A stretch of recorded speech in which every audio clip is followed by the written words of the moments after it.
안녕하세요. 오늘도 조시플 채널을 찾아주셔서 진심으로 감사드립니다. 오늘은 많은 유저분들이 기다리셨던 패스 오브 엑자일 2의 소식을 들고 왔습니다. 본 영상은 패스 오브 엑자일 2의 라이브 스트림 영상이며 한글 자막을 포함하고 있습니다. 다만 번역기를 사용한 것으로 오역이 있을 수 있습니다. 이 부분 양해 부탁드리며 각 내용들은 챕터 설정이 되어져 있기 때문에 원하시는 챕터를 골라서 시청하시면 될 것 같습니다. 그럼 구독과 좋아요 부탁드리면서 시작하겠습니다. Come on! Alright, JoSEePL. Ready to put your joke to the thing. Sir, just what are we facing here? A relic of the old world.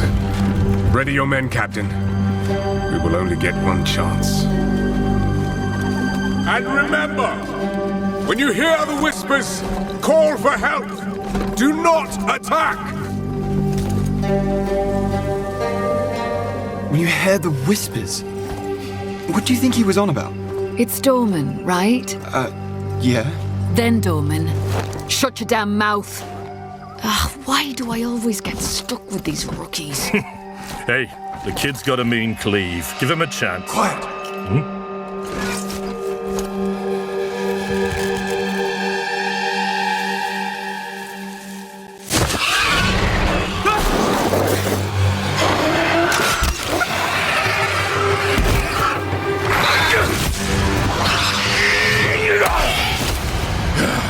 Summon!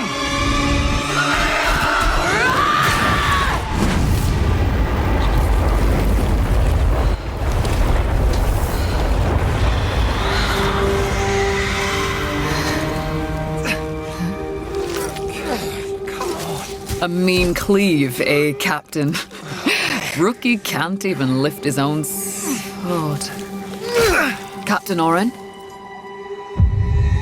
Captain?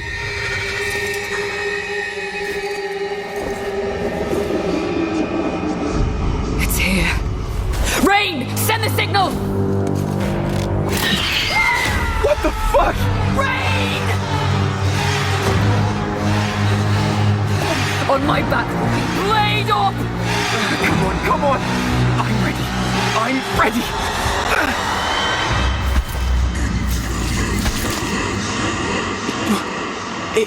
It's a man. No, it's not.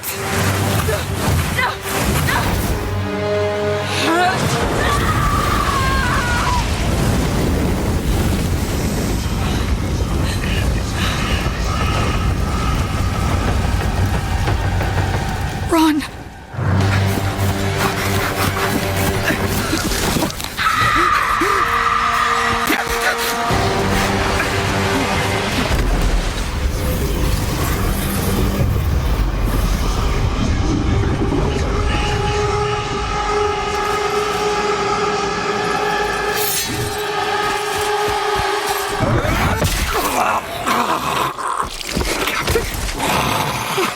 Captain!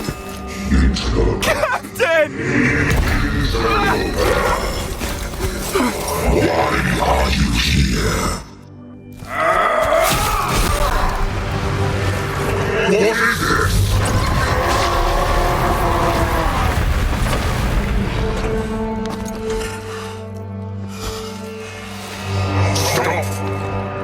Humanity isn't ready. On your feet, lad. Sir, the captain, You'll be fine. Here.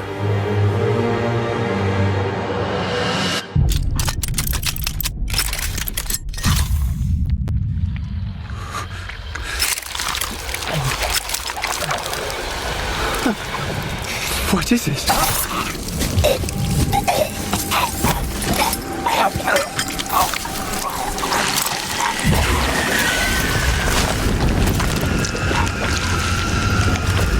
Get the body. Stop. Mortal. It can still be contained. You don't know what you have unleashed. Your kind no longer control this world. We cannot destroy your body, it's true. But you will watch as we destroy everything you have built. Bind him!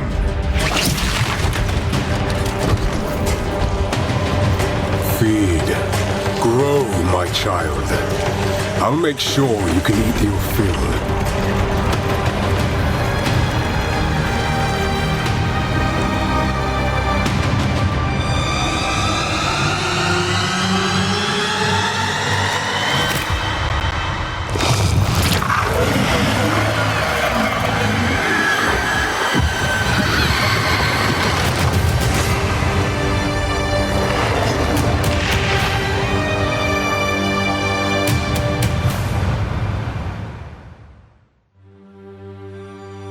Hi, I'm Jonathan Rogers, Game Director on Path of Exile 2.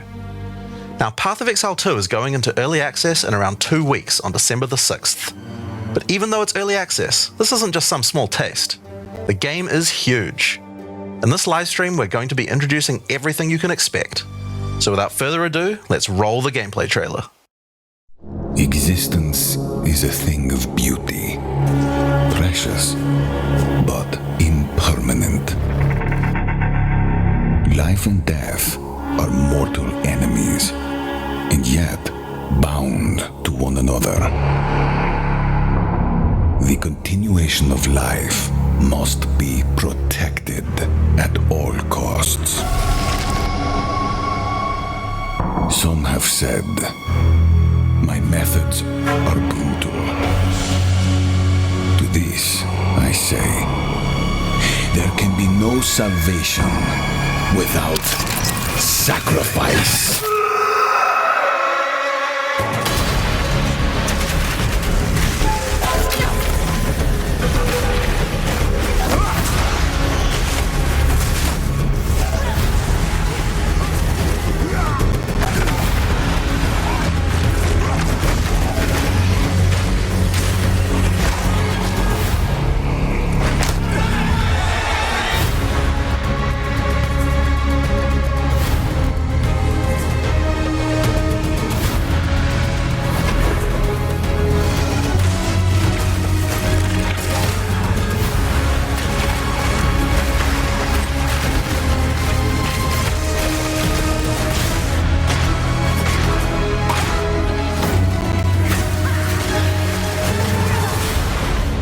We are faced with the end, and I will do what I must.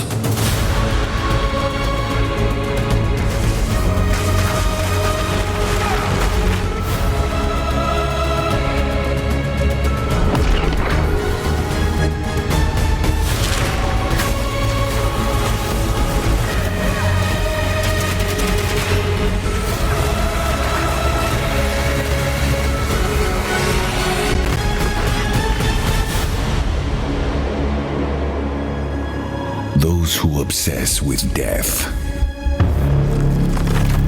let them soon be acquainted with it.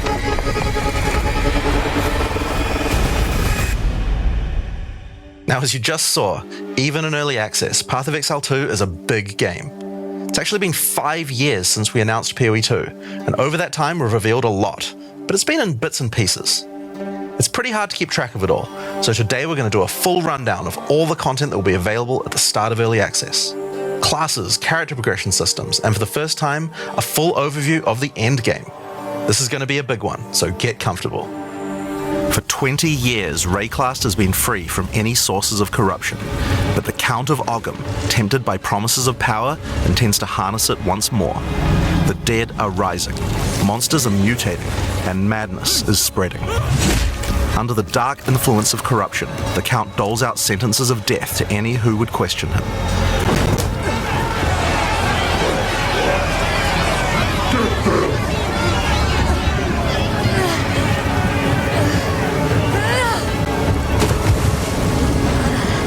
And this is where you find yourself at the start of PoE 2. Explore the dark forests of Ogham, traverse the barren plains of the Vasteri Desert, and delve into the jungle ruins of Utsal, an ancient Vaal city.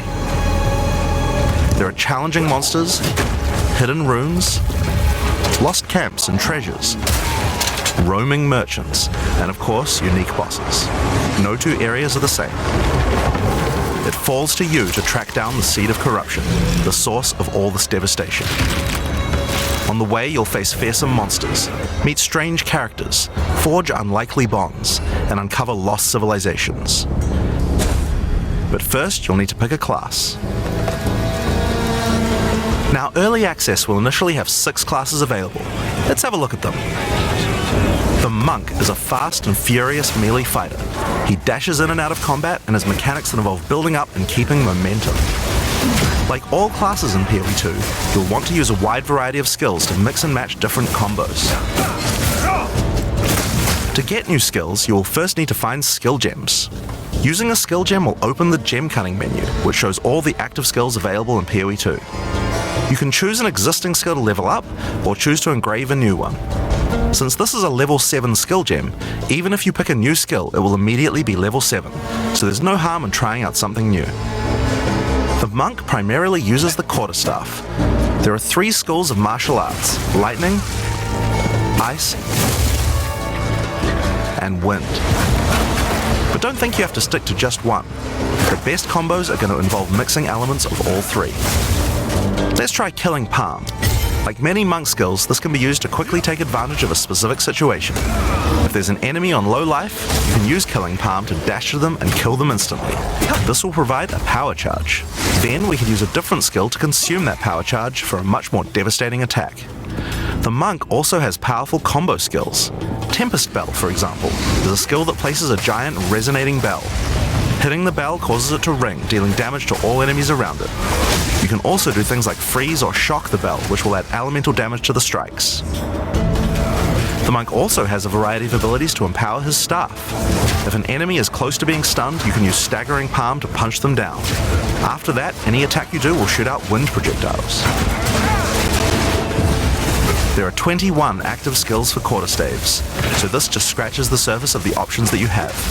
By endgame, you'll be dashing from pack to pack, spewing projectiles and obliterating screens of enemies with huge combo attacks. Now, if you like a style of melee that's a little slower but hits much harder, then the Warrior is for you. He pounds the ground with big chunky attacks and can shrug off the hits of small enemies with large amounts of armor. Even though the mace slams are slow, you never lose control. Longer attacks can be retargeted as you go, and if you find yourself committed to a long attack, you can dodge roll out of it at any time.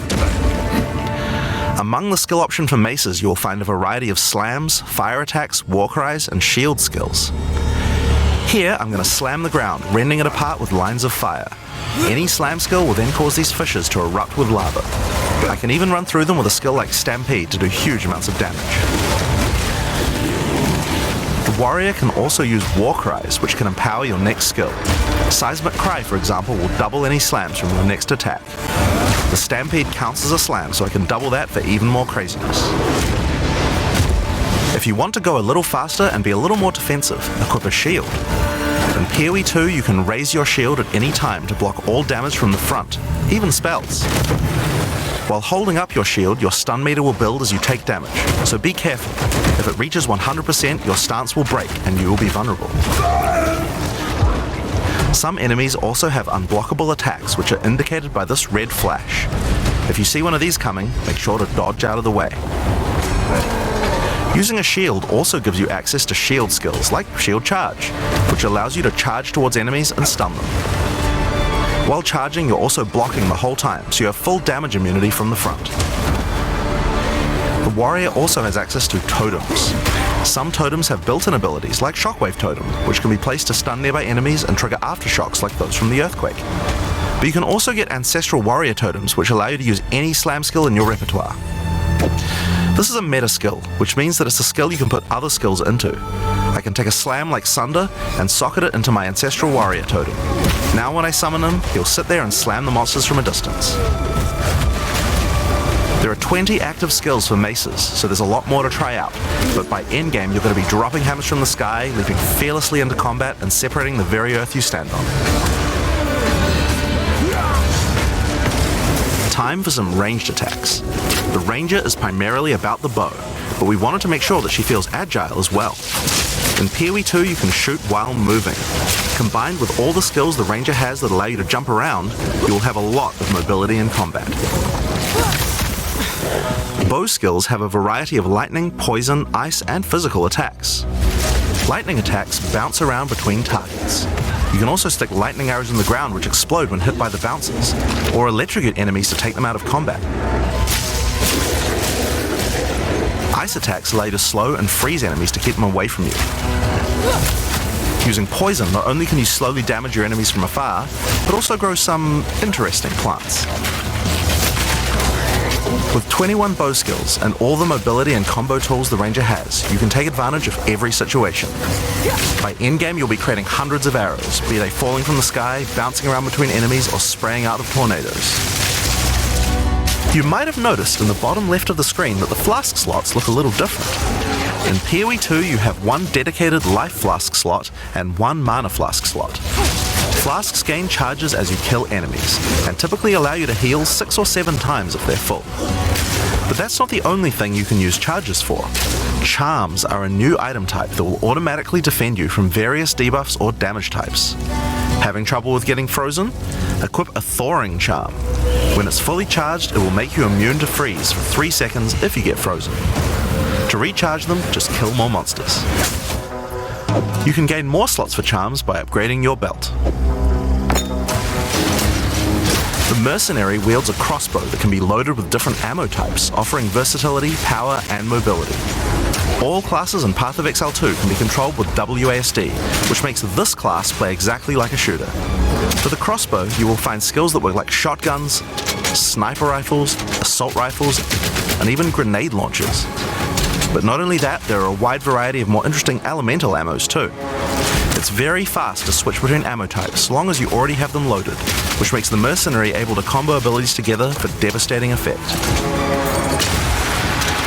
Use Glacial Bolt to create walls of ice to separate enemies, then switch to Fragmentation rounds to explode the ice, dealing massive AoE damage.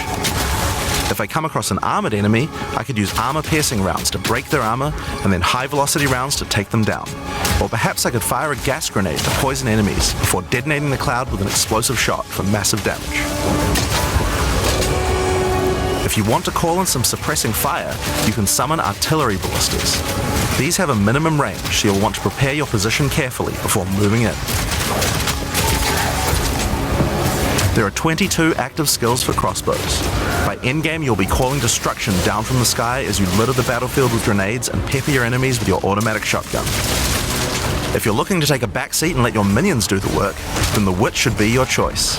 She can call forth hordes of undead monsters to fight for her, while casting powerful chaos spells that debilitate her enemies. Occult skills are some of the most varied in the game, with skeletons, noxious spells, specialty minions, curses, and sacrificial magic.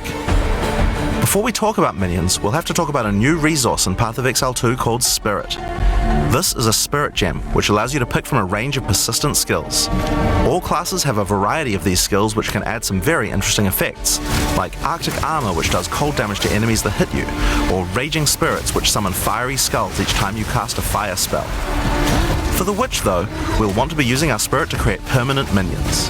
These minions will be revived automatically when they die, so you don't have to worry about resummoning them all the time. Here, I'm using the skill screen to allocate which minions I would like in my horde. You can see the spirit cost of each one. Skeletal warriors are cheap, but weak, useful for tanking damage and distracting enemies. But I want more heavy hitters in my army, so I'm going to unsummon some warriors and instead add skeletal arsonists. Permanent minions come with special active abilities called command skills. You can order these guys to detonate your own minions for even more damage and area of effect. If you want a bigger army, you'll need a scepter. This new weapon type is imbued with even more spirit, allowing you to summon even more friends. And if you want an even bigger army than that, you can take advantage of corpses to summon true hordes of minions. But what can a witch do while her army is at work? Well, she has a range of chaos spells to spread disease amongst your enemies, or bone skills to impale them. Or, you could curse them to make them weaker so your horde can take them down. There are 25 active occult skills. By the endgame, you will be the leader of a fearsome army of the dead, consuming everything in its path. The sorceress bends the elements to her will, using them to unleash devastation on her foes. This classic spellcaster weaves a flurry of elemental magic from afar. The elemental skills have everything you might expect and more. Fireballs, icy explosions, lightning storms, you get the idea. Each spell is unique and has many different ways to build and combo with others, even between different elements. For example, Flame Wall conjures a burning line that not only damages enemies, but also empowers all projectiles that pass through it. If you place a wall and fire lightning sparks through it, they'll gain extra fire damage. It's a good idea to take advantage of the ability to automatically swap weapons when you use certain skills. Having a special staff with bonuses to fire skills and another with bonuses to lightning skills can really power up a combo like this.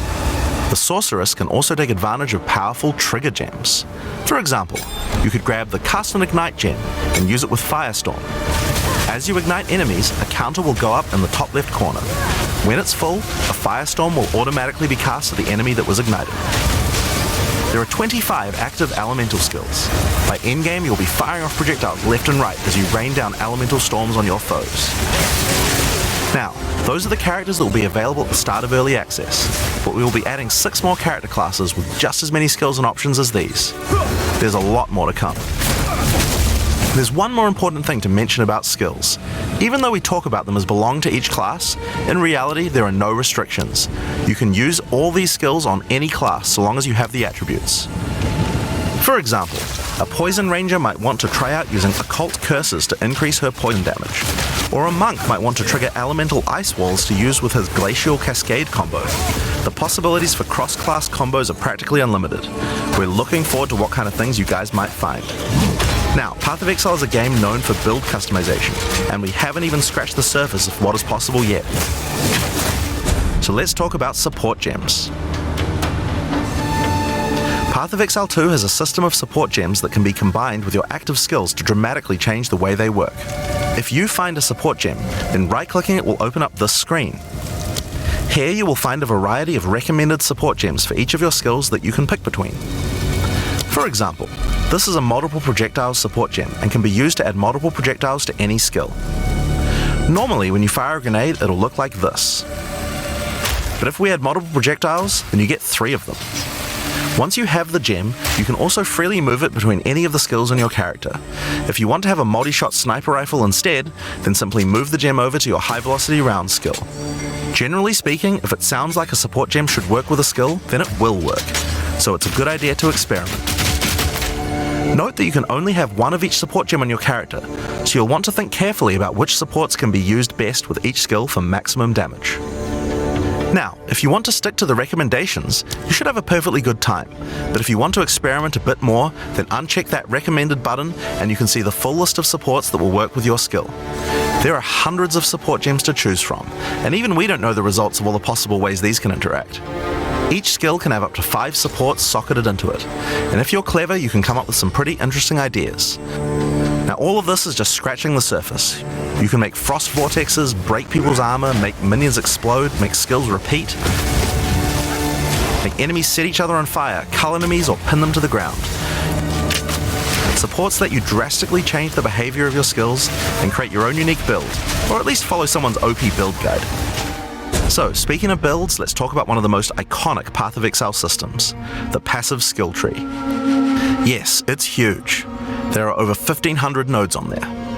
Now, a lot of people open the tree and can get a little intimidated at first, but try not to be scared. There are lots of options, but at its core, it's pretty simple. Each level you get 1 point to put into the tree. Each class starts at a different location, but they all share the same tree. Around your section of the tree, you'll find relevant bonuses for your character. You should be safe in the knowledge that there aren't many wrong choices here. Almost all the starting nodes will be useful for your character in some way. But if you do happen to make a choice you regret, you'll be able to respec any nodes you've taken by spending a little bit of gold.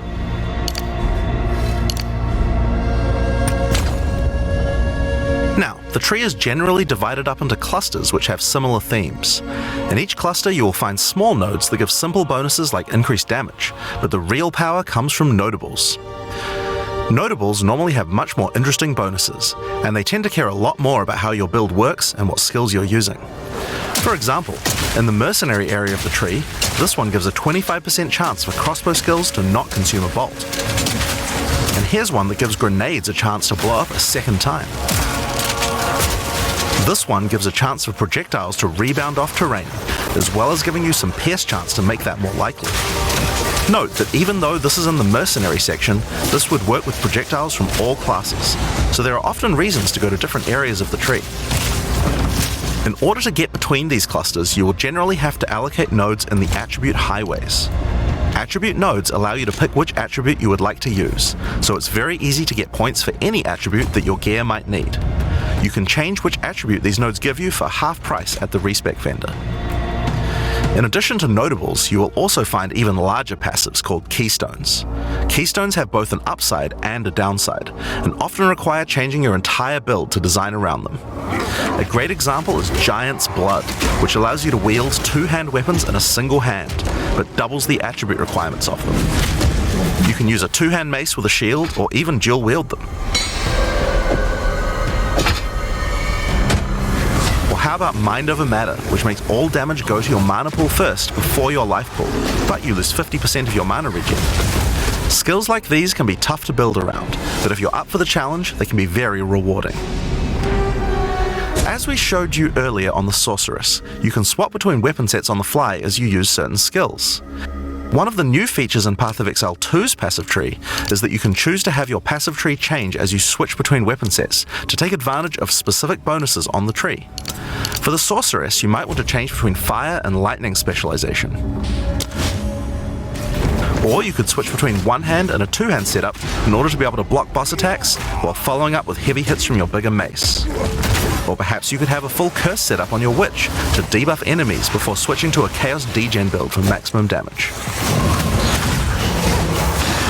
If you want to stick with just one weapon set, you can just use these specialization points as bonus points to invest however you like, but creative players will find plenty of opportunities with this system. You can get weapon specialization points throughout the campaign from optional bosses and quests.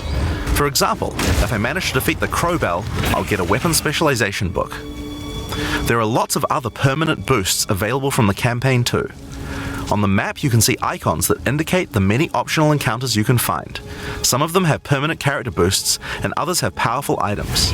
If you're having trouble getting past a boss, it might be a good idea to explore and see what you can find. For example, if you defeat Blackjaw the Remnant, you'll gain a permanent increase to fire resistance. One of the most important finds are spirit bonuses. You can find the first one here in the canopy in Act 1.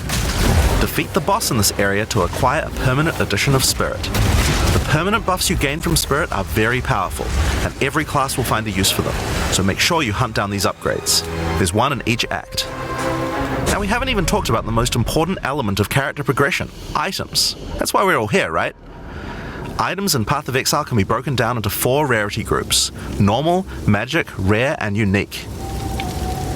One of the things you're going to want to do as you play through the campaign is upgrade the items you find, and you can do that with currency items.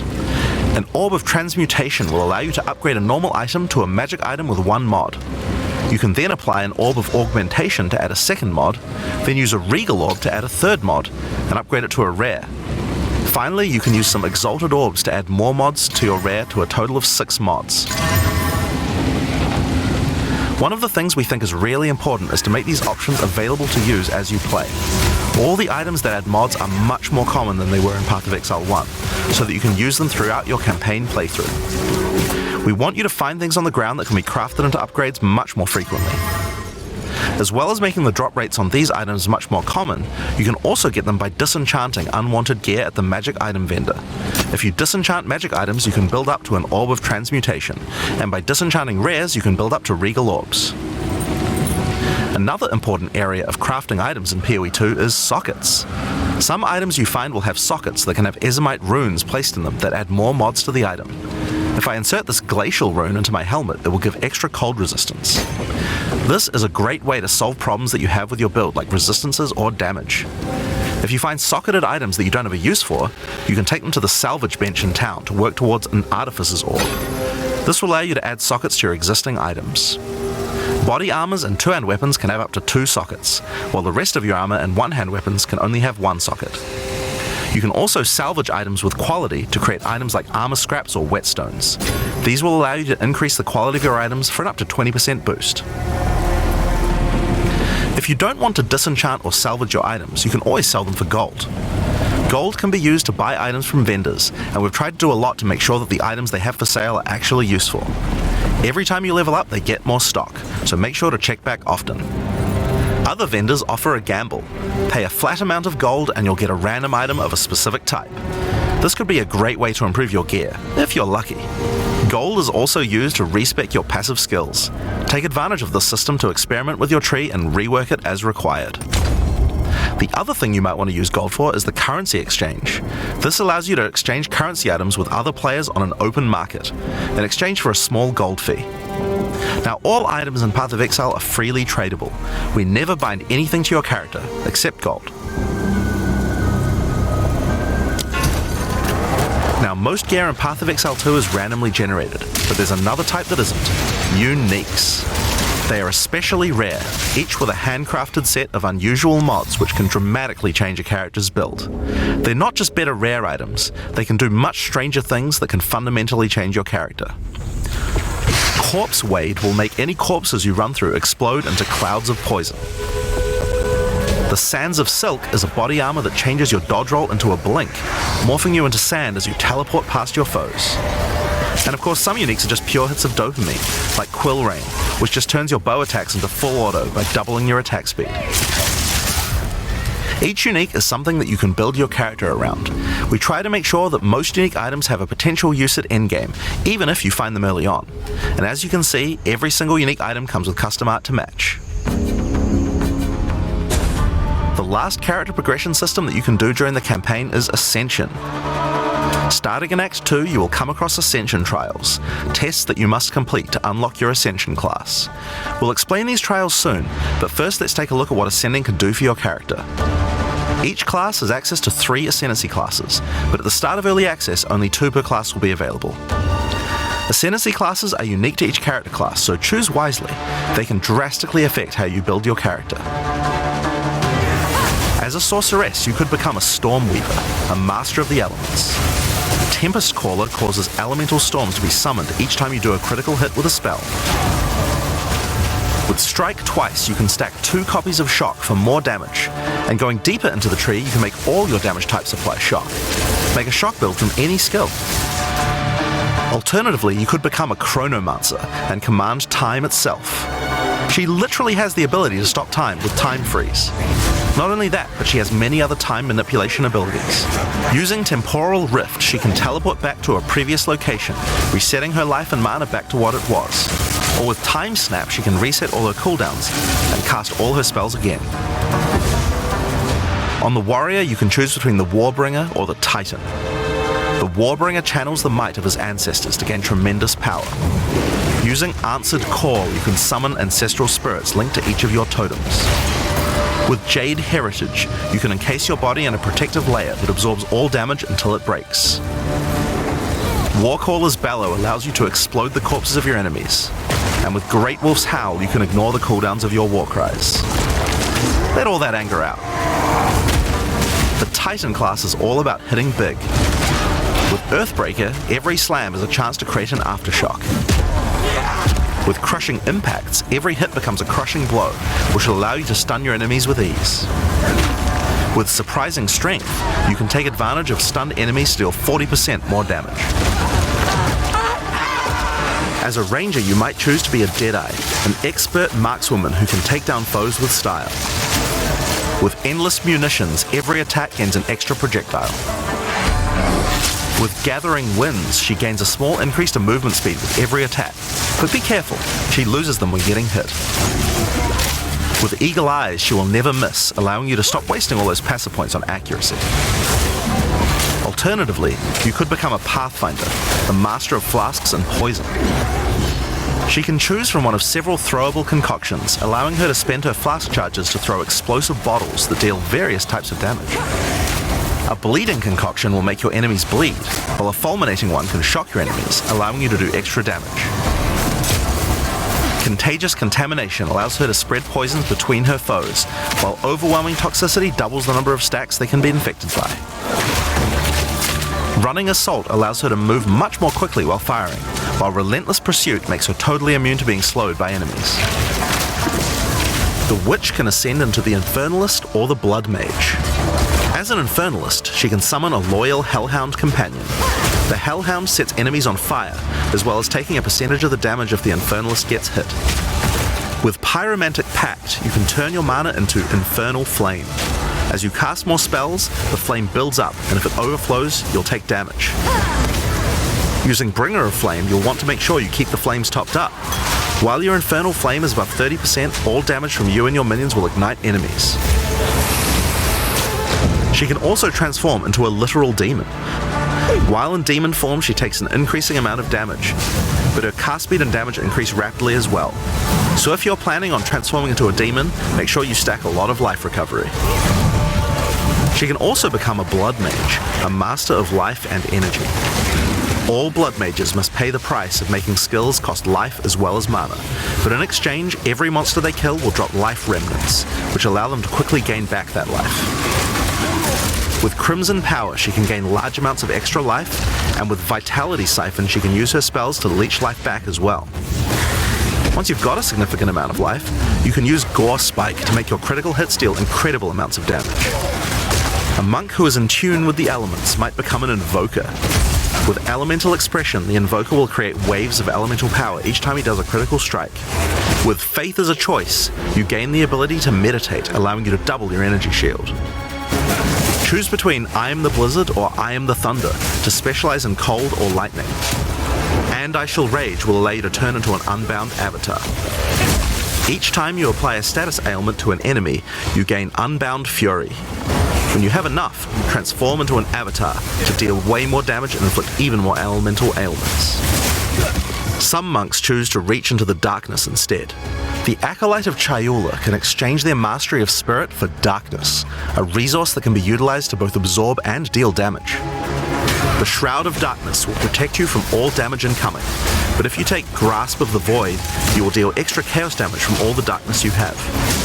Their Dark Pact offers greatly increased resistances to chaos damage and can allow their mana leech to not only happen instantly, but apply to their energy shield as well. Another node you can take is Waking Dream, which allows you to see into the domain of the Breach Demons. There you will see the Flames of Traile that can be taken to gain life, mana, and damage. The Mercenary has a job to do, but which job suits you? You might choose to become a Witch Hunter. Obsessive Rituals will give you a sorcery ward, allowing you to defend yourself against elemental hits in exchange for less defense against attacks. With Zealous Inquisition, your enemies have a 10% chance to explode on death. The chance is doubled against demons and undead. With Judge, Jury, and Executioner, your initial hit against enemies can deal up to 30% of their life and damage, if you're lucky. This is great for hunting powerful bosses. And with Witchbane, you can break your enemy's concentration, preventing them from casting spells as often as they would usually do. You could also choose to become a Gemling Legionnaire, enhancing your abilities by embedding gems directly in your flesh. Integrated Efficiency will give you extra skill slots. Thermatological Infusion gives you extra maximum resistances as you socket more and more support gems. Adaptive Capability allows you to use any color of gem without worrying about attributes, while Crystalline Potential adds extra quality bonuses to every gem socketed into your character. So those are the Ascendancy classes for the start of Early Access, but one thing we haven't talked about yet is how you ascend in the first place. Ascension in Path of Exile 2 requires completion of one of the Great Trials, which you'll find as you progress through the campaign. Each one is associated with one of the major cultures of Rayclast. Located in the Vasteri Plains are the Maraketh, a culture of rich tales and brutal traditions, who must do whatever it takes to survive in the desert. The highest position in Maraketh culture is a Sekima, and it is not a title given freely. All aspirants must complete the Trial of the Sekimas, a grueling gauntlet that will test their strength, will, cunning, and patience. To enter, a warrior of the Maraketh must prove their worth by trapping the soul of a djinn in a coin, and you are no different. Once you have earned your coin, it may be placed on the relic altar to begin the trial.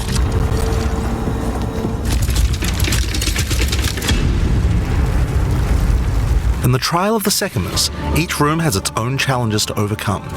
In this room, each rare monster you kill will send its blood to the chalice in the center of the room. Once the chalice is filled, you will be able to proceed. While fighting monsters in the trial, you will need to be very careful. Each hit will not only hurt you, but will damage your honor. The monsters are well telegraphed so that you can avoid their attacks, but if you run out of honor, you will fail the trial and need to find another coin in order to try again.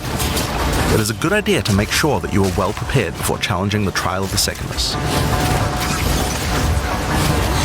After each room you will be rewarded. In this case, you have been given a key that can be used to unlock chests later in the trial. Once you have claimed your reward, you will be shown a map of the rest of the floor and may choose how you wish to proceed. Which challenges would you like to face, and which rewards do you want to claim? Some rooms are more dangerous, afflicting you with debuffs that will persist for the entire trial. For example, entering this room will afflict you with Spiked Shell that will cause all monsters in the rest of the trial to have 50% increased life. You will want to take care if you choose such a path. There are many different challenges and rewards as you journey through the trial. Deadly traps, waves of monsters, and strange artifacts will test your honor.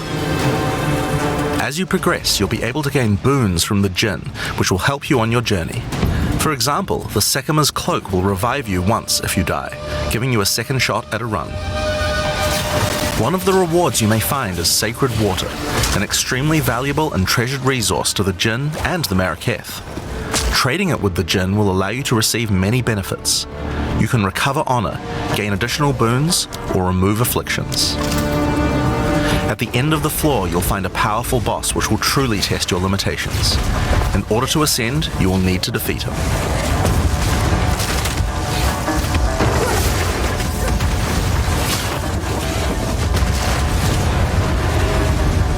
Having defeated the boss, you've earned the right to ascend. But first, the loot. The keys you have found may be used to open the various treasures in the vault at the end of the floor. We only have a single bronze key, so we'll just have to open one of these small chests. If you want to open the better ones, you'll need silver or gold keys. Let's use the Altar of Ascendancy. Your first ascension will allow you to pick your class and grant you 2 points to use in the tree. Now there are more floors and many more rewards that can be found within the Trial of the Secumus, but we'll save that for the section on the endgame. For now, let's talk about the second Ascendancy Trial, the Trial of Chaos. In Path of Exile 2, you can choose whichever trial you like to earn your ascension. Each culture on Rayclast had their own methods to ascend. If the Trial of the Secumus is not your kind of playstyle, or you're finding it too difficult, you could try another. You can gain all your ascension points from just one, or mix and match them. It's up to you. For early access, we will have 2 trials as options, with a 3rd trial coming later for the full release. While exploring the Vaal jungle, you'll discover the Temple of Chaos. Before the Vaal embraced the science of corruption, their civilization worshipped chaos. This ancient trial was once used by the Vaal to test their high priests. A high priest of the Vaal must show willingness to risk everything to gain power. Entry to the trial requires a token from a strange entity known only as the Trial Master. For those in which he sees potential, he shall inscribe an ultimatum. Many have attempted these trials in search of greatness. Most have perished. Will you be able to defy the odds? Before you begin each chamber, the Trial Master will offer you a reward and a choice. Choose one of 3 tribulations to affect you through the rest of the trial. These modifiers might beef up the monsters, curse the player, or add environmental hazards like turrets or trap runes. In this case, we'll be picking shocking turrets. As you enter the room, the Trial Master will fill it with hazards to test your commitment. In this case, you must destroy all the monsters that fill the room, while dealing with the lightning projectiles from the shocking turrets.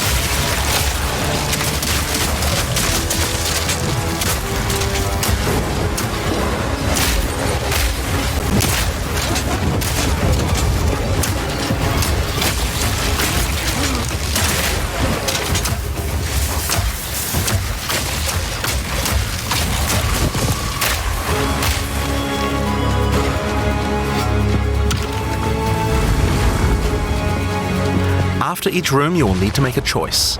Take the rewards you have earned so far, or go double or nothing. Increase your rewards, but take on more risk. Each tribulation you add is minor on its own, but they quickly stack on top of each other and can become overwhelming. There are many types of chambers in the trial. Each will test your resolve in different ways. This one simply requires you survive for a certain amount of time.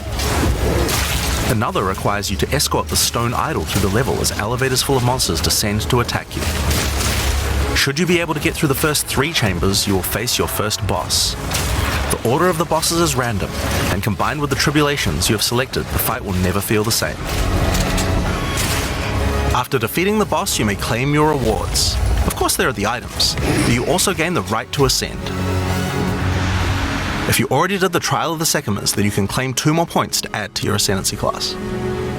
Now, it's possible to go much deeper. There are more bosses, rewards, and risks to take, but we'll talk more about that when we get to Endgame. So how about we talk about that now? So far, we've only been showing you footage from the campaign, but some people would argue that the endgame is where the game truly begins. Something that happens almost every time a new action RPG launches is people saying, there isn't enough endgame content. Well, we want to make sure that in PoE 2, people don't feel that way, and we actually only changed our development priority for this recently. The first 3 acts of PoE 2 already take around 25 hours to complete if you're a new player. This is already a pretty significant campaign. On the other hand, people spend hundreds of hours in endgame each league. We realized that finishing the rest of the campaign for early access was actually a bad idea. Instead of having acts 4 to 6 in early access, we could concentrate on endgame and make that great. For new players, a 25-hour campaign is already a huge game with lots of content, but for existing action RPG players, what you mostly care about is all the endgame challenges to overcome. So several months ago, we switched the entire development team's focus over to making endgame content. At the start of early access, there will be 50 bosses and around 400 monster types, but the great thing is that the rest of the game is like 80% there. We'll be adding content to roughly double the size of the game during early access and into release. Now, in order to make the endgame happen at the same character level as what it would be after we added the rest of the acts, we've added a second difficulty level called Cruel, where you repeat the campaign with all the monsters and bosses leveled up, and of course new rewards. You can kind of think of it as like a new game plus. It's also a lot faster to get through the content the second time as your clear speed increases. That will take you to around level 65, where the endgame begins. Once we add the remaining 3 acts, we'll be removing Cruel difficulty, so you'll progress straight from the end of Act 6 to endgame. But what is the endgame? To explain that, I'll hand over to Mark. He can tell you all about it. Hi, I'm Mark Roberts, Game Director on Path of Exile 2. Well, one thing that Path of Exile is known for is having a lot of distinct endgame content to choose between. Each endgame mechanic needs to have its own progression system, areas, bosses, rewards, and player power that can only be gained from that content. We are going to be adding a lot more over time, but for Path of Exile 2 we decided to start with 7 distinct systems you can progress through. This is the Atlas, and it serves as the core of the endgame for Path of Exile 2. It's infinite and expands in all directions. Now, we are not going to spoil the plot too much here, but corruption from the beast has blighted the land, and your objective is to help fight it. In the center of the Atlas you will find the Ziggurat, a temple in which the Val research the fundamentals of space and time. Here we can open portals to nearby locations and begin cleansing corruption and finding resources. In order to power the portal device, we will need waystones. Each waystone has a tier which will determine the level of the monsters that you will face. To go to an area, simply click one that is adjacent to an area that you have already completed. Insert the waystone and click Traverse. Portals will open, allowing you and your party to travel to the area you have selected. All the areas in the endgame feel distinct from the locations in the campaign, and we have dialed the randomization up to 11. The monster packs you will face in each map are totally random, and the combination of them can lead to some very interesting combat situations. There are over 400 monster types in early access, and they have a lot of varied and interesting abilities. Depending on which combinations you face, you might find some serious challenges. In order to cleanse the corruption from the area, you will need to defeat all the powerful rare and unique enemies in it. Once you have done that, the area will be marked as completed and you will be able to travel past it to progress deeper into the world. If you die, then the map can no longer be run, and you will have to find another way around to get to the areas behind it. There are also all kinds of other random encounters you might run into as you play maps. One such encounter are precursor artifacts. These are ancient, corrupting monuments that irradiate the monsters around them. The monsters that feed off the corruption are drawn to their power. If you defeat the monsters and cleanse the artifact, you will get a powerful temporary buff. Some of the buffs make you faster, others rain lightning or fire around you, and some even give you increased experience or help you find better items. You can also find strong boxes. These enigmatic chests guard piles of treasure, but are always a trap. Monsters lie in wait to attack you the moment you open it, and the boxes often have mechanisms to unleash powerful spells or dangerous debuffs. There are different types of strong boxes containing different items, and you can even use your currency items to craft them on the fly, so you can optimize the contents. But be careful of opening one you can't handle.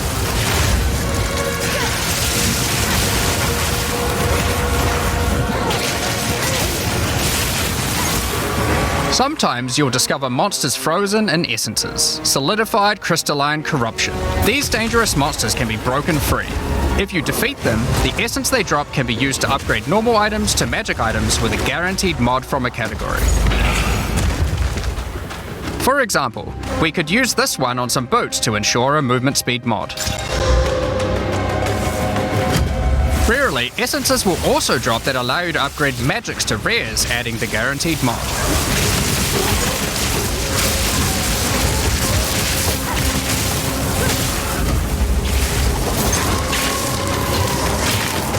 This is incredibly powerful since it allows you to get a second deterministic mod in your crafting projects.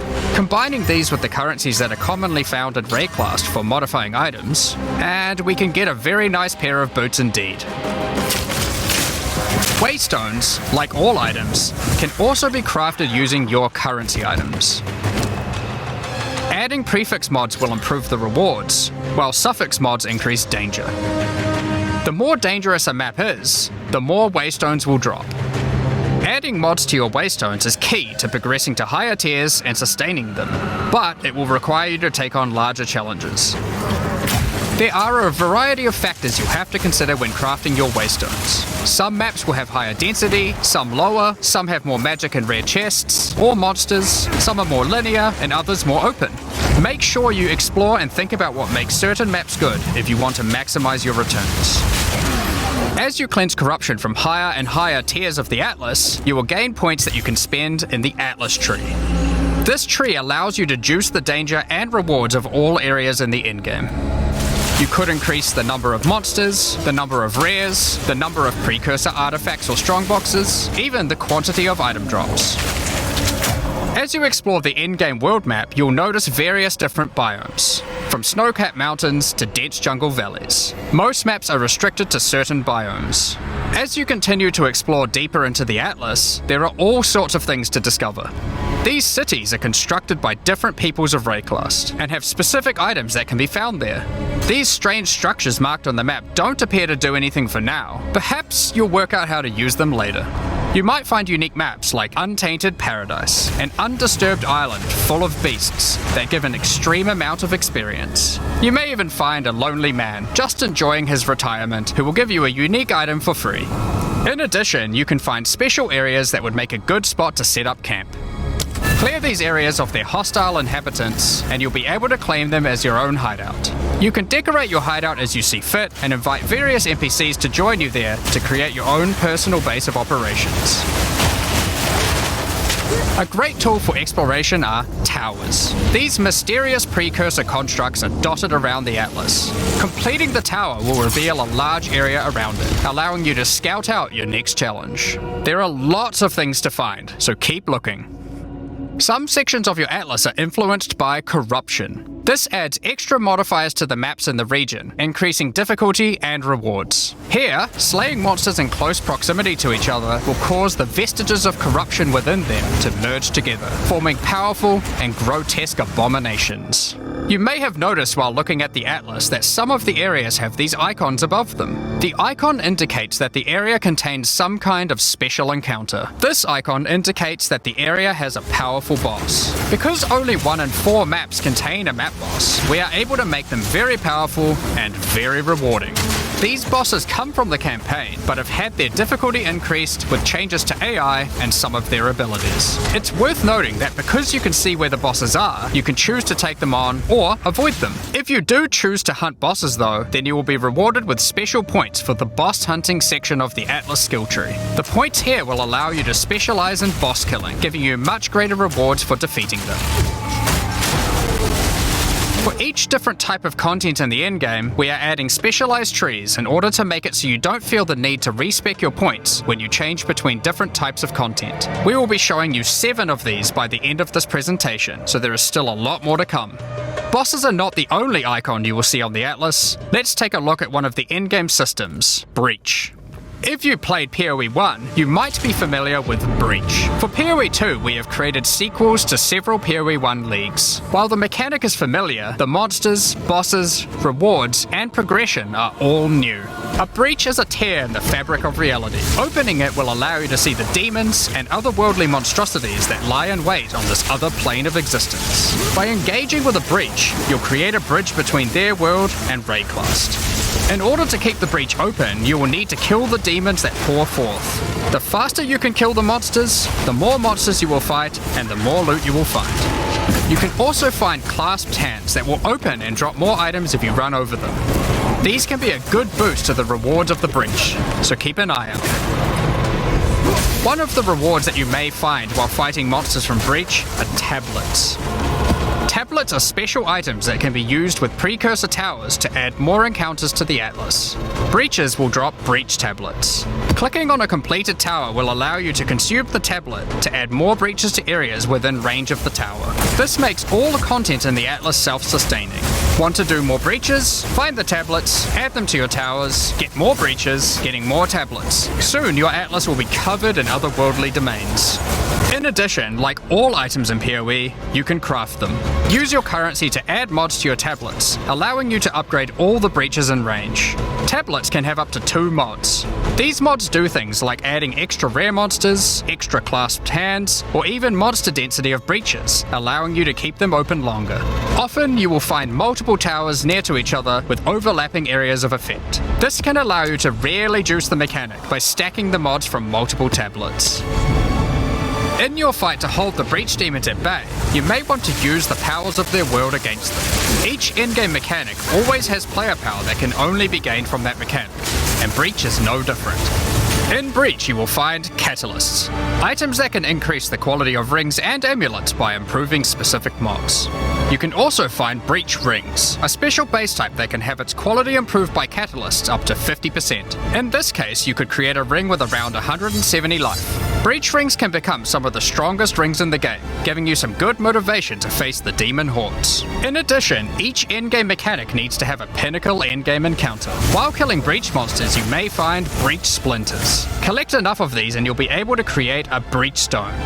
Using a Vaal technology called the Realm Gate, you can use your Breach Stone to access their domain and bring the fight to them.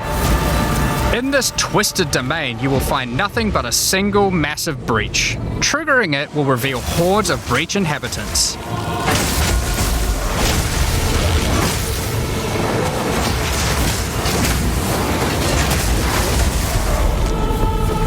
And should you be fast enough, you will be able to fight their leader, Zesht. We that are one. We that dreamed. We in nightmare. We that are one. Fate lies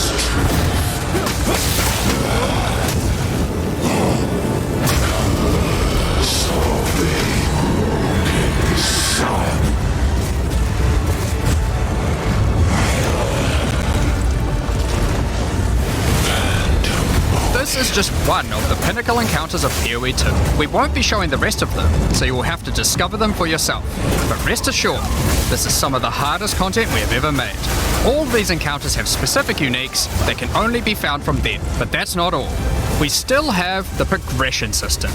Defeating Zesht will give you points to allocate into the breach section of the Atlas tree. Allocating these points will make breaches and the breach domain even harder, but will give you more rewards. The small nodes will increase the difficulty of the twisted domain, while the large nodes have more specific bonuses. For example, this node adds more clasped hands to your breaches, and adds a pack of magic monsters that can guard them. Get some more points and you can allocate Waking Nightmare. which will double the number of splinters you get from clasped hands, and inflict you with a mysterious debuff. In order to earn more points, you will need to defeat Zesht at a higher difficulty, and some rewards from Zesht can only be found by increasing the difficulty of the Twisted Domain above certain thresholds. Defeating Zesht at difficulty 4 will be a challenge indeed, but there are many more threats in Breaklast. Ritual altars are sacrificial sites built by the mysterious King in the Mists. If you encounter this symbol on the atlas, then you know that the area contains ritual altars. Ritual altars demand tribute. Every monster you slaughter in the circle will feed the altar. After the sacrifice, touch it to begin the ritual. The monsters you just killed will be resurrected by the King of the Mist's dark magic, and you must fight to survive. The tribute you have offered to the altar can be spent to buy powerful items, but they can be expensive. To gain more tribute, you will want to find more altars. Each successive ritual you do within an area will spawn the monsters revived by the previous ones, in addition to the ones you sacrifice next to it. By the end of an area, you will be fighting a truly imposing number of foes, but will have a significant amount of tribute to spend. One of the rewards you can buy with tribute are omens.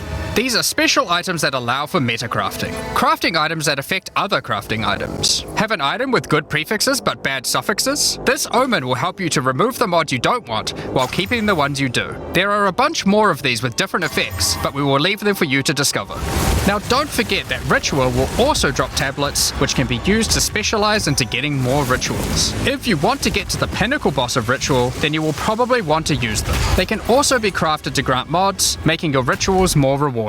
The pinnacle encounter of Ritual is the King in the Mists. Feared by the Asmeri people, he is said to have brought eternal darkness to the Wildwood. We won't show the encounter, but just like Breach, there are a range of unique items you can get for defeating him, and you will gain points in the Ritual section of the Atlas tree. Some maps have been touched by insanity. A mysterious entity has taken a special interest in you. Step through the looking glass and you will find your nightmares coming to life. When you touch a mirror, the mists of Delirium will spread out across the area, infecting your mind. You must stay within the mist to maintain the nightmare, which is as profitable as it is terrifying. Everything you kill will increase the rewards that drop. However, the deeper into the mist you travel, the stronger the monsters are. Be careful not to overstay your welcome. Rare and unique enemies will become vessels for terrifying demons, who will manifest out of them to unleash powerful attacks on you. The mist also offers a strange crafting material, distilled emotions. By combining these emotions, you are able to instill your amulet with a notable from the passive skill tree. This is like gaining an extra passive point for free, attached to your gear. They are also particularly great because you don't have to traverse the tree to get them, allowing you to get off-class bonuses that would normally be much harder to get. Distilled emotions can also be used to instill your endgame maps, applying Delirious to them and adding additional difficulty and rewards, allowing you to further juice your endgame maps. The tablets you can find from Delirium can be used to further improve it, increase pack size, make the fog dissipate slower, or improve your progress towards the pinnacle encounter of Delirium. Speaking of which, every now and then you will find simulacrum splinters. The mysterious entity will create strange encounters based on warped versions of your own memories. Monsters and simulacrums come in waves that get progressively more difficult. You will receive loot at the end of each wave, and you will have to make the decision to leave now or continue on, facing up against even tougher foes from the mist. The bosses you will face as you get deeper into a simulacrum are truly terrifying. If you can complete a simulacrum, you will gain points for the Delirium section of the Atlas skill tree. Next up, we have Expedition. Occasionally, while clearing corruption, you will encounter these Kalguran settlers. The Kalgurans have discovered ancient burial sites with lost Verisium artifacts, and they want you to help dig them up with explosives. The Kalgurans have marked the locations where the relics can be found. Place explosives as best you can to dig up as many as possible. There is just one problem. Corruption has brought the corpses of their ancestors to life, so you might have to do a little cleanup before you can reclaim the artifacts.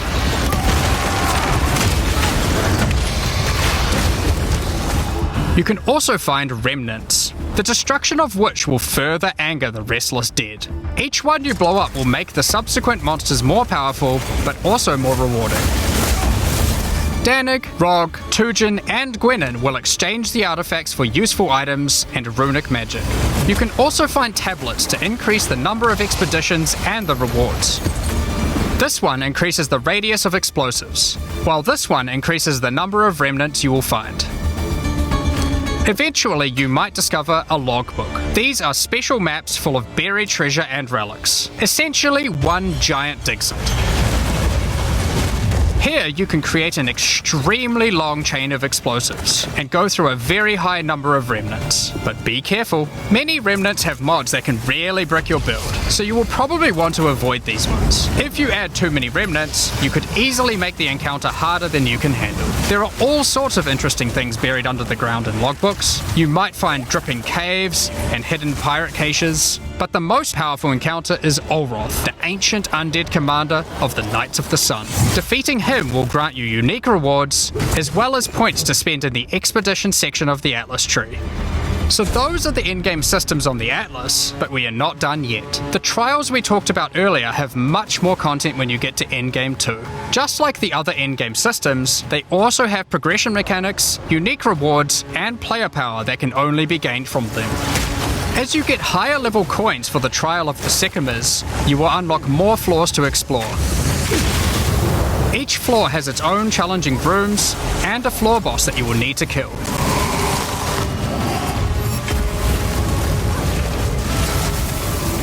There are 4 floors in total, leading to another Pinnacle Boss at the end of the last floor, which can only be accessed at endgame. The Trial of the Sycamores is where you'll find jewels, which you can socket into your tree.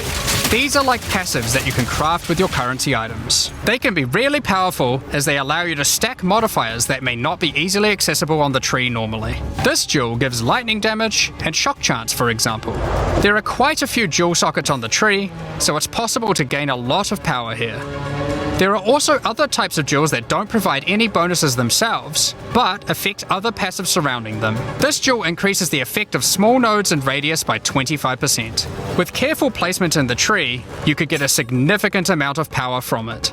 There are also unique jewels available with very interesting effects, but you will have to find those for yourself. In order to push further into the trial and uncover the secrets of the Marraketh, you will want to take advantage of its progression system, relics. Relics are items that can be placed in the relic altar as you start the trial. They give special bonuses that affect the trial, making it easier and increasing its rewards. Of course, you can craft these with your currency items, making them even stronger.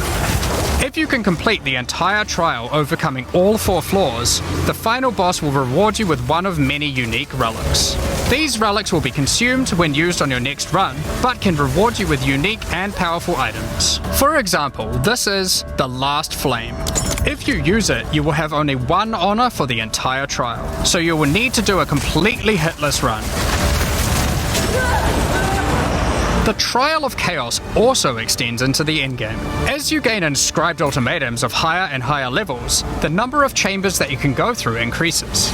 In true Vaal style, this allows you to take even more risks for even more rewards. At endgame, you can progress through up to 10 chambers with 3 bosses on a single run. Stacking 10 tribulations on top of each other will make this a significant challenge, but it's worth it. The Trial Master will tempt you with items of the Vaal Empire, such as Vaal Orbs.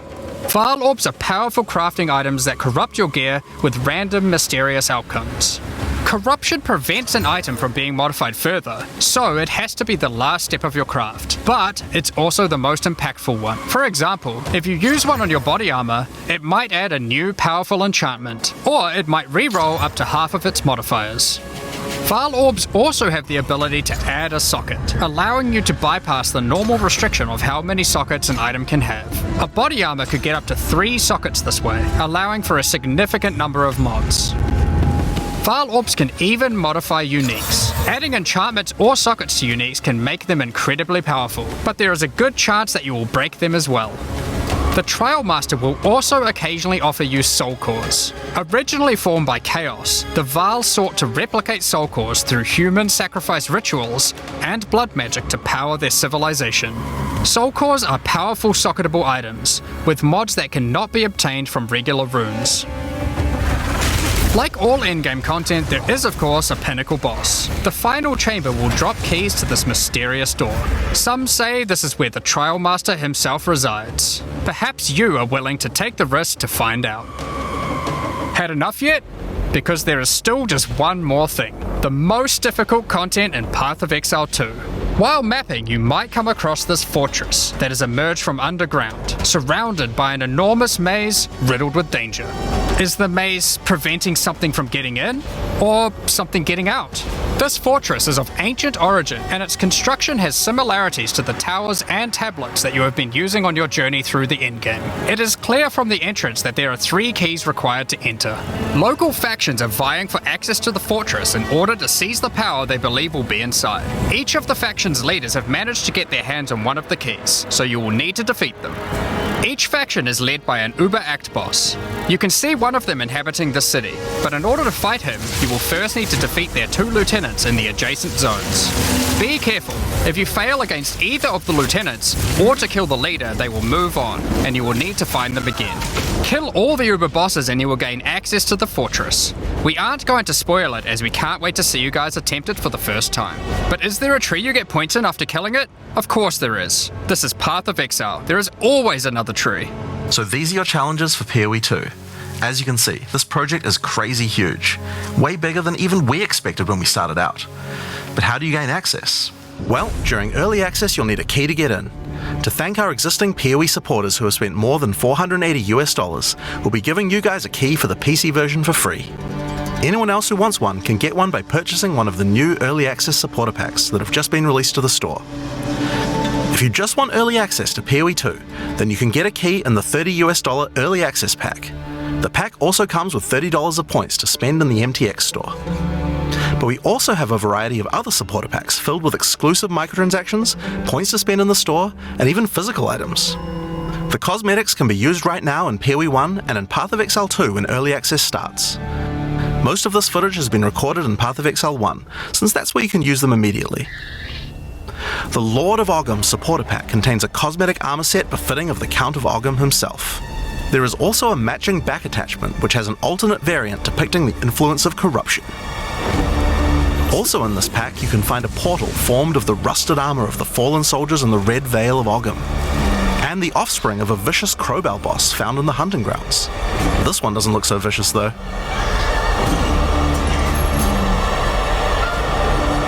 On top of that, you'll receive the Iron Count's Zweihander to apply to your one-handed or two-handed swords.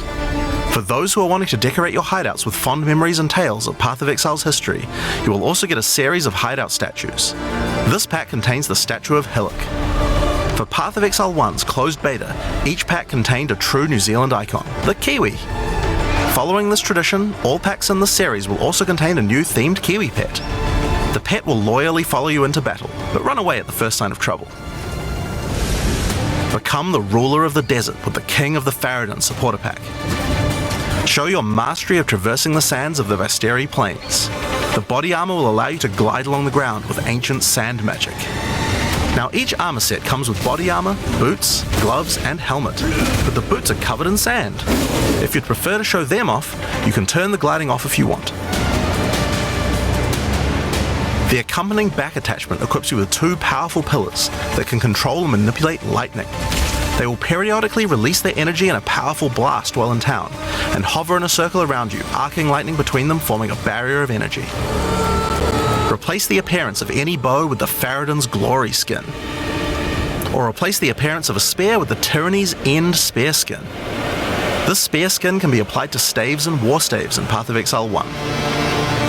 If you want to truly show your worth as a King of the Faradin, then you definitely need your trusty, moving, entire city fortress known as the Dreadnought to travel across the Vasteri Plains. In Path of Exile, you can decorate your hideout however you like, and it's no exception here. It comes with a variety of thematic elements to use, or use decorations from elsewhere in the game. Additionally, you will get the Deshret's Blessing level up effect, the King of the Faradin Kiwi pet, and last but not least, a statue depicting the Vile Oversoul from Path of Exile 1. For those who don't know how supporter packs work, each pack comes with all of the cosmetics from the previous tier, so you'll get all the items from the Lord of Ogham supporter pack as well. The Thaumaturge of the Vaal supporter pack features an armor set and back attachment themed around the Vaal and their pursuit of science and progress. You can find the Soul Core weapon effect in this pack, which causes thaumaturgic energy harnessed from sacrifice to spill from your weapon. This pack also contains Doryani's Idol. It replaces the default appearance of any foci to an ancient relic once used by Doryani, and this can be applied to shields in Path of Exile 1. That's not the only Vaal weapon you'll find. It also contains the Wand of the Thaumaturge skin, and the Royal Sacrifice Dagger skin. You wouldn't think to put sacrificial gems on a Kiwi, but the Vaal did. Thaumaturge of the Vaal supporters will receive the Thaumaturge of the Vaal Kiwi pet, and the Statue of Dominus. This is also the first pack in the series with a physical item. When purchasing this pack, you'll receive a Path of Exile 2 logo t-shirt, but if you don't want one, you can opt out in return for additional points to spend in the store. Becoming a Warlord of the Karui supporter will grant you an armor set and back attachment adorned in jade carvings and iridescent feathers resembling Pawa, enough to even impress the ancestral gods, specifically Tukohama, the Karui god of war. Overkill, you say? I think the Karui people would disagree. Why not drop a gigantic totem on rare enemies you slay to crush them to a pulp? Replace your crafting bench in your hideout with the Ancestral Canoe crafting bench, where Ancestral Chief Mata will summon a giant canoe manned by Karui warriors to aid in your crafting desires. We must all start somewhere. You'll also get a pair of weapon skins. Equip Akoya's Felling Axe skin to your one-hand or two-handed axes, or Tukohama's Crusher to your one-handed or two-handed maces. A true Karui warlord is always accompanied by their trusty Kiwi. Equipped with armor and harnessing ancestral magic, they make the perfect sidekick. Once one of the most feared beings in Rayclast, Malachi was slain by a powerful exile. May the statue commemorate the virtue of exiles past, present, and of the future. Of course, it's not all about dressing up in game. You'll want to look good in real life too. By becoming a Warlord of the Karui supporter, you'll also get a Path of Exile 2 hoodie. Our final tier of supporter pack in this series is the Liberator of Rayclast supporter pack. The Liberator of Rayclast armor set and back attachment come made with the finest materials in Rayclast, and shattered glass mosaics suspended in divine power. Set up your base of operations in the Beacon of Salvation hideout. Why restrict yourself to just one island when you can liberate more? The Beacon of Salvation hideout comes equipped with your own collection of small islands and personal operators of boats that you can use to row between them. Just walk to the piers, click a boat to enter, and navigate as you choose. Decorate each island as you see fit to best represent your well-earned hideout. Everyone in your hideout can use their own boat. Why not have some races? You can also get the Window to Twilight portal effect, a beautiful mosaic piece of art that shatters and reveals a gateway to your desired destination as you approach it. As you walk away, the glass magically reforms back to its original form. Rule in style with the Throne of the Ruler map device. Sure, this map device can create portals to endgame maps, but it also comes with a throne you can sit on to oversee your growing kingdom. Look down on the plebeians running your maps. Being the Liberator, though, is not just about sitting on your throne all day. If you do decide to join the fight yourself, you can leave a High Priest in charge as your second in command. Liberator of Rayclast supporters will also get a set of varied weapon skins. The Light of Divinity Scepter skin, the Deliverance Crossbow skin, the Justice Flail skin, and the Redemption Shield skin. Once again, you'll have an accompanying Kiwi, and of course a statue depicting one of the most iconic events in Rayclast's history, the battle between a powerful exile and Kitava, the Insatiable. With the help of two deities, Sin and Innocence, the exile was able to defeat him once and for all. This supporter pack also contains the Path of Exile 2 art book. This 215-page full-color art book includes a huge amount of amazing concept art and lore produced during the long and exciting journey of Path of Exile 2's development. And finally, Path of Exile has a tradition of letting the community participate in designing game features. For Path of Exile 2 will be adding the Twilight Order Foil Reliquary. By becoming a Liberator of Rayclast supporter, once Path of Exile 2 is released, you will be able to select any unique item you have found and be able to drop it from the reliquary. Once players have submitted their items, keys to the reliquary will start dropping, and other players will be able to find foil versions of uniques that you have submitted, along with a message for the lucky player. The more players submit the same unique, the more chances there will be for the reliquary to drop them, so choose wisely. Now, almost all of these items are available to use in PoE 1 right now. There are a few exceptions where the item class clearly doesn't exist, such as crossbows or flails. And there are also a few microtransactions on weapon types that are unavailable in PoE 2 at the start of early access. Once classes that use those weapon types are added, those microtransactions will be available to use. If you can't decide which supporter pack to choose yet, you can always start with the early access supporter pack that just includes a key and some points to spend in the store. Then you can upgrade to any of the following tiers at a later date. These supporter packs will be available for purchase throughout early access. We'd really like to thank you for your ongoing support. Without you guys, Path of Exile 2 could not have happened. Now, I'm sure you guys have a lot of questions. Stick around, because coming up next, we have a live Q&A with Ziggy D.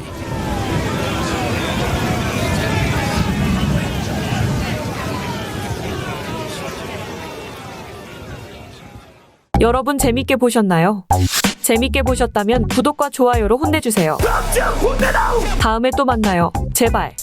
Alright, JoSEePL, Predator put your Joe to the thing.